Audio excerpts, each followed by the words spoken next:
Hello guys, welcome to my channel goal education 1.0। जैसे कि आप देख पा रहे हैं, एम्स दिल्ली ने अपनी बाकी 14 एम्स के लिए वैकेंसी निकाल दी है। तो वीडियो को जल्दी से लाइक कर दीजिए, चैनल को सब्सक्राइब कर दीजिए। चलिए तो बात करते हैं इस नोटिफिकेशन की। देखिए, सबसे पहले जो आप देख पा रहे होंगे, जो इसमें एम्स हैं, एम्स दिल्ली के अलावा 14 एम्स और हैं इसके अंदर, जिसमें मैं आगे बताऊंगा वो एम्स कौन कौन से हैं। फिलहाल आप देख पा रहे हैं जो फीस की रहेगा, जो फीस रहेगा वो रहेगा ओबीसी और जनरल के लिए 3000 रहेगी। वहीं अगर SC ST और EWS की बात करूं तो फीस रहेगी 2400 रुपये। और जो पर्सन या जिन पर्सनस को डिसेबिलिटीज़ है उनके लिए फ़ीस एग्जाम रहेगी। ठीक है, जो फीस है आप वो डेबिट कार्ड के थ्रू, क्रेडिट कार्ड के थ्रू या नेट बैंकिंग के थ्रू फिल कर सकते हैं। ठीक है, और वहीं अगर मैं बात करूं, जो SC ST की फ़ीस जो रहेगी वो रिफंडेबल रहेगी। ठीक है, इसमें साफ लिखा गया, आप देख पा रहे होंगे, application fees of SC ST candidate who appear in the examination will be refunded in their source. यानी जिस भी अकाउंट से उन्होंने फ़ीस सबमिट करी होगी उनको रिफ़ंड हो जाएगी, बट एक कंडीशन है, उन फीस उन्हीं कैंडिडेट की रिफ़ंड होगी जो एग्ज़ाम में अपीयर होंगे। ठीक है, जो एग्ज़ाम डेट रहेगी वो दे रखी है 18 दिसंबर की। ठीक है, 18 दिसंबर और से लेकर 20 दिसंबर तक टेंटेटिव डेट है, डेट आगे पीछे हो सकती है। जो एडमिट कार्ड इशू होंगे उसकी डेट दे रखी है 12 दिसंबर की, ये भी टेंटेटिव है, आगे पीछे हो सकता है। ठीक है, चलिए आगे बात करते हैं। अगर मैं बात करूं एग्ज़ाम पैटर्न की, तो एग्ज़ाम पैटर्न जो रहेगा वो रहेगा, देख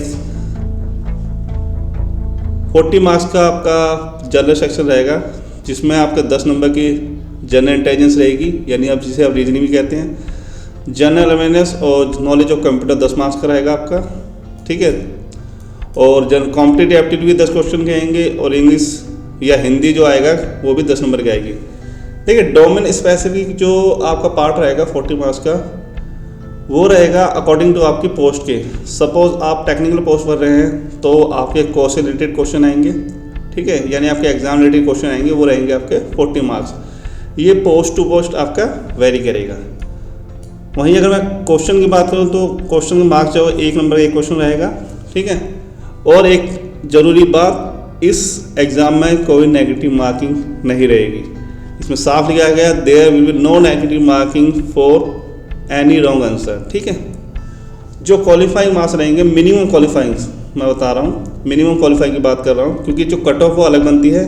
मिनिमम क्वालिफाइंग वो रहेगा जनरल के लिए 40% और EWS के लिए 40%। वहीं अगर OBC की बात करूँ तो वो रहेगा 35% और SC ST के लिए वो रहेगा 30%। ठीक है, आगे जो टाई कैसे के बता रखे हैं वो आप देख सकते हैं। इसमें स्किल टेस्ट भी रहेगा, वो भी पोस्ट टू पोस्ट वेरी करेगा। जैसे आप LDC या क्लर्क की भर रहे हैं, वैकेंसी भरेंगे या UDC की, तो आपका उसमें जो टाइपिंग टेस्ट आपका मैंडेटरी रहेगा। ठीक है, वहीं नो ऑब्जेक्शन सर्टिफिकेट की भी बात करूं तो देखिए, जो एम्प्लॉय गवर्नमेंट जॉब में ऑलरेडी वर्किंग है, या जो एम्प्लॉय किसी प्राइवेट सेक्टर या किसी भी ऐसी फील्ड में जब कॉन्ट्रेक्चुअल फील्ड मतलब जो जॉब कर रहे हैं, तो उनको अपने डिपार्टमेंट से NOC लेनी पड़ेगी। और जो NOC वो है आपको कब सबमिट करनी पड़ेगी, at the time of joining आपकी सबमिट करनी पड़ेगी। ठीक है, वहीं हम देख लेते हैं इसमें जो आपके जनरल कंडीशन क्या रहेगी। देखिए, फॉर्म कब से भरे जाएंगे, फॉर्म आपके 17/11/2023 से 1 दिसंबर 2023 तक, यानी ऑलमोस्ट 13-14 दिन फॉर्म भरे जाएंगे। तो आप ये याद रखिए, ये सोच के मत चलिएगा कि इसको फॉर्म भरने की 1 महीने टाइम है, क्योंकि ज़्यादातर जो जॉब होती हैं उनमें मैक्सिमम 1 मंथ का टाइम दिया जाता है। ठीक है, आगे दे रखा है, जो आप देख सकते हैं कि पोर्टल पे आप फिल कर दे सकते हैं। फॉर्म कैसे भरना है ये आपका नोटिफिकेशन में बता रखा है सब कुछ।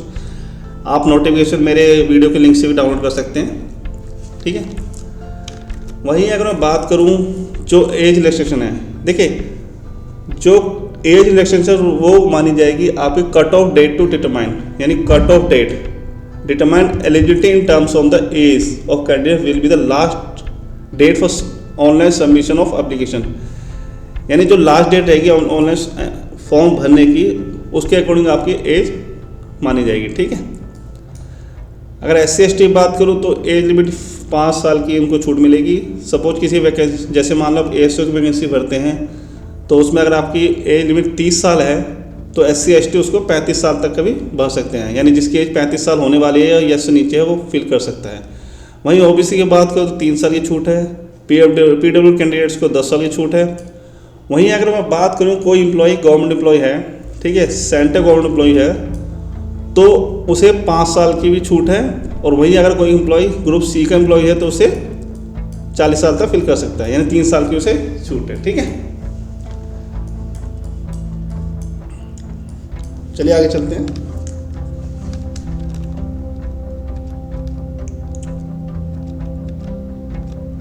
देखिए, मैं बात कर रहा था आपको टोटल एम्स जो कि बताया था 14 एम्स हैं, वो हम आपको बताया था कौन कौन से हैं।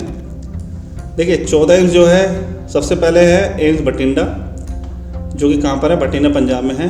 वहीं दूसरे नंबर एम्स भोपाल, तीसरा बीबी नगर, ठीक है, चौथा बिलासपुर जो कि आपके हिमाचल प्रदेश में है, और देवघर जो आपका झारखंड में है, एम्स गुवाहाटी असम में, एम्स जोधपुर राजस्थान में, एम्स कल्याणी जो आपकी वेस्ट बंगाल में है, एम्स मंगलागिरी वो आपका कहाँ पर है, आंध्र प्रदेश में, एम्स नागपुर आपका महाराष्ट्र में, एम्स पटना आपका बिहार में, और जो बाकी 14 एम्स है, 14 एम्स वो विजयपुर वो कहाँ पर आपका जम्मू एंड कश्मीर में। ठीक है, तो ये आपकी वैकेंसी जिस भी आप एम्स के लिए भरना चाहते हैं उस एम्स में आप देख सकते हैं कि वो एम्स कहाँ पर है, किस स्टेट में है। ठीक है, देखिए वैकेंसी की बात करूँ, जो डिपार्टमेंट है एम्स में ऑलमोस्ट 100 डिपार्टमेंट्स के लिए वैकेंसी निकाली है।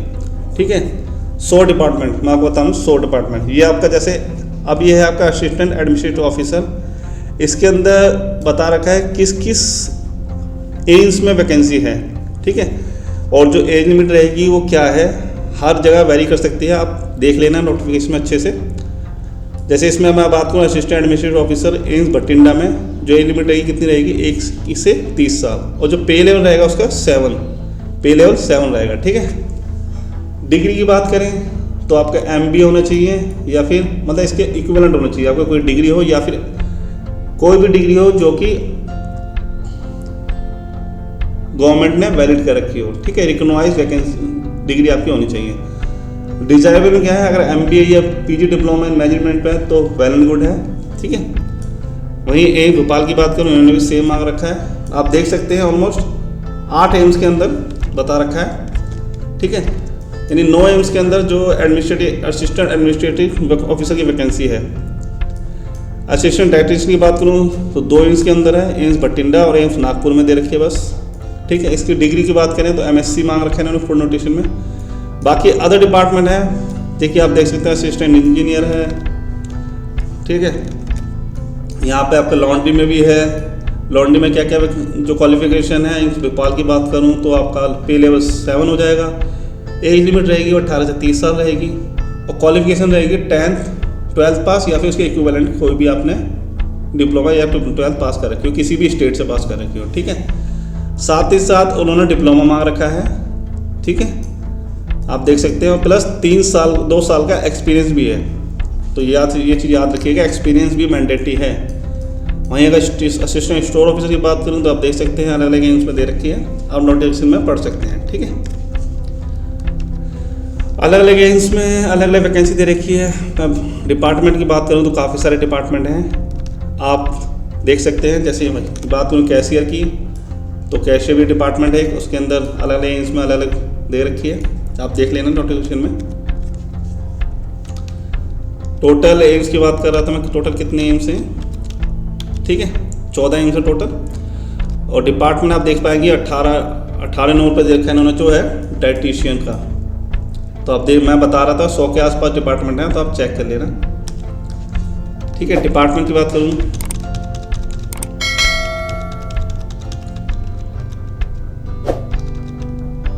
जैसे कि लाइब्रेरी अटेंडेंट भी है, अगर जो सपोज आप लाइब्रेरी में ज्वाइन करना चाहते हैं, लाइब्रेरी के लिए फॉर्म फिल कर सकते हैं।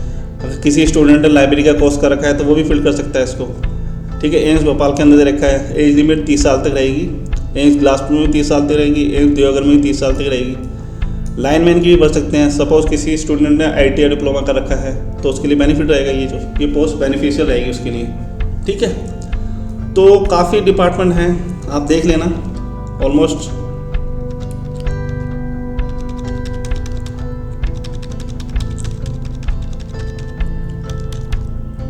देखिए 100 डिपार्टमेंट, मैंने जैसे बताया कि आपका ऑलमोस्ट 100 डिपार्टमेंट है। तो 100 डिपार्टमेंट कौन सा है? लिफ्ट ऑपरेटर है, जो कि एम्स भोपाल में वैकेंसी दे रखी है। इसमें भी आपकी ITI मांग रखी है। ठीक है, देखिए वैकेंसी वाइज किस स्टेट में यानी किस एम्स में कितनी वैकेंसी है ये भी इन्होंने मेंशन कर रखा है। सपोज मैं बात करूँ असिस्टेंट एडमिनिस्ट्रेटिव ऑफिसर की बात करूँ तो एम्स बठिंडा में कितनी है? 2 वैकेंसी है। एम्स भोपाल में भी 2 वैकेंसी है। बीबी नगर देवघर में 1 वैकेंसी है। गुवाहाटी में भी 1 है। ठीक है, तो आप देख सकते हैं किस एम्स में कितनी वैकेंसी है और कौन से डिपार्टमेंट में। सपोज आप इंजीनियर की वैकेंसी बनना चाहते हैं, असिस्टेंट इंजीनियर की, तो आप देख सकते हैं 5 एम्स में असिस्टेंट इंजीनियर की वैकेंसी है। ठीक है, 1 वैकेंसी है, आप देख सकते हैं अपने अकॉर्डिंग जिस भी फील्ड में आप अप्लाई करना चाहते हैं। ठीक है, तो हर एम्स में वैकेंसी दे रखी है इन्होंने ऑलमोस्ट। जैसे जूनियर एडमिनिस्ट्रेटिव ऑफिसर की वैकेंसी दे रखी है। ठीक है, वो एम्स बठिंडा में, बीबी नगर, कल्याणी में, एम्स भोपाल में 18 वैकेंसी है, आप चेक कर लेना। ठीक है, अलग अलग एम्स में अलग अलग वैकेंसी दे रखी है इन्होंने। जैसे लॉन्ड्री सुपरवाइजर की वैकेंसी कितनी दे रखी है? एम्स बठिंडा में 2 है, एम्स कल्याणी में भी 2 है, एम्स नागपुर में 1 है। तो आप देख सकते हैं अपनी वैकेंसी के अकॉर्डिंग फॉर्म फिल कर सकते हैं। हाँ, एक बात और, आप एक वैकेंसी पे एक ही फिल कर सकते हैं। सपोज आप असिस्टेंट एडमिनिस्ट्रेटिव की वैकेंसी बनना चाहते हैं तो उसके लिए फ़ीस आपकी अलग रहेगी। अगर आप सुपरवाइजर वैकेंसी बनना चाहते हैं या लाइब्रेरियन गार्ड की वैकेंसी, अटेंडेंट की वैकेंसी बनना चाहते हैं तो उसकी फ़ीस अलग रहेगी। यानी 3 वैकेंसी बनना चाहते हैं तो आपको ऑलमोस्ट जनरल कैटेगरी वाले को 9000 रुपीज़ पे करने पड़ेंगे। तो आपकी जेब अच्छी खासी खाली हो सकती है। थोड़ा सोच समझ के वैकेंसी को देख कर ही फॉर्म फिल करना। ठीक है, तो लाइब्रेरी मैं बात कर रहा था लिफ्ट ऑपरेटर की, तो लिफ्ट ऑपरेटर की 7 वैकेंसी दे रखी है एक भोपाल में।